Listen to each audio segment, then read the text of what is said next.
Bonjour. Aujourd'hui, vidéo 8.4 sur la recherche du PGCD de deux nombres avec l'algorithme d'Euclide.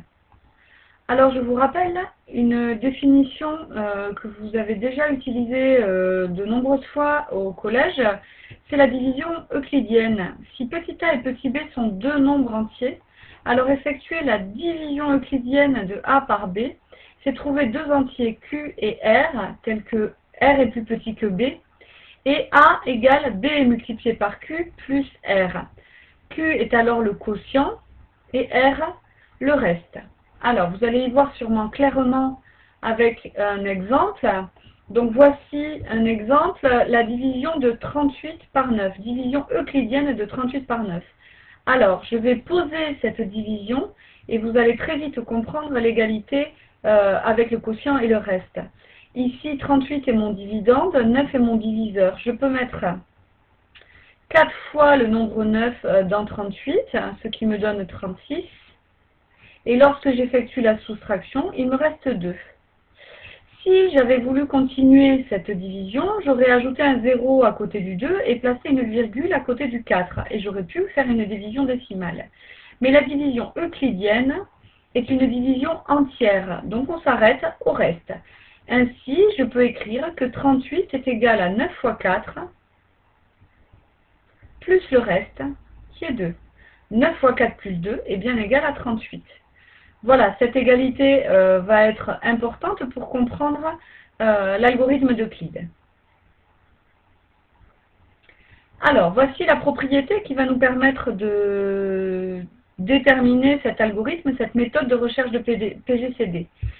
Si petit a et petit b sont deux nombres entiers avec a plus petit que b, q et r sont le quotient et le reste de la division euclidienne de a par b, alors le PGCD de a et b est égal au PGCD de a, le plus petit des deux, et de r, qui est donc le reste de la division euclidienne de a par b.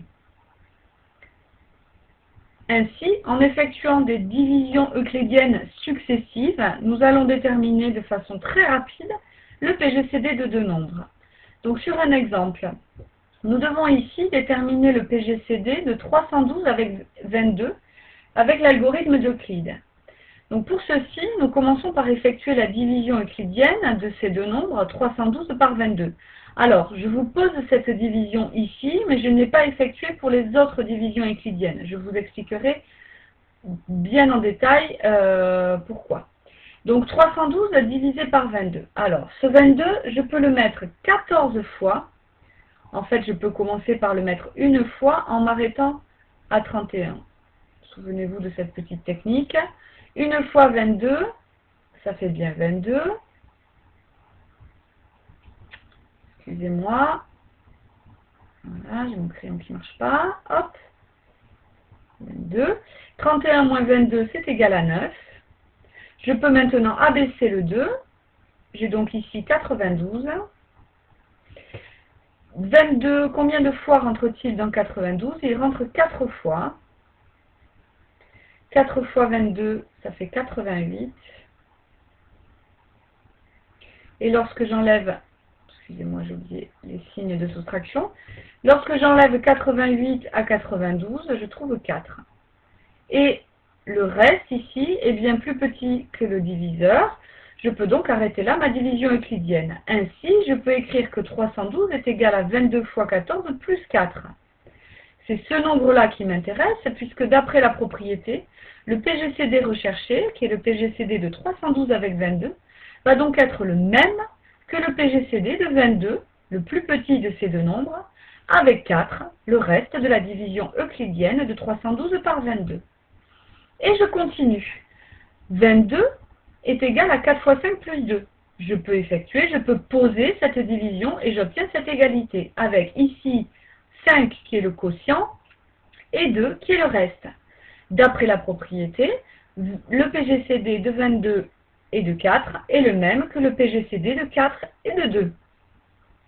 Or, voici ma dernière division euclidienne, puisque 4 est égal à 2 fois 2 plus 0. Je n'ai donc plus de reste. Ainsi, je peux arrêter mon algorithme mon PGCD recherché, le PGCD de 312 avec 22, est bien égal au PGCD de 4 avec 2, qui est 2. 2 étant un diviseur de 4. Avec 3 divisions euclidiennes, j'ai déterminé le PGCD de 312 avec 22.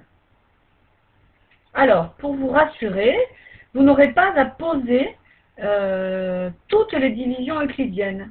Une petite remarque, c'est votre calculatrice qui peut effectuer les divisions euclidiennes. Donc, quand nous serons en classe, nous regarderons comment effectuer une division euclidienne avec la calculatrice et vous pourrez ainsi appliquer cette méthode de recherche de PGCD à l'aide de plusieurs divisions euclidiennes. Voilà, merci de répondre au questionnaire laissé à la suite de la vidéo.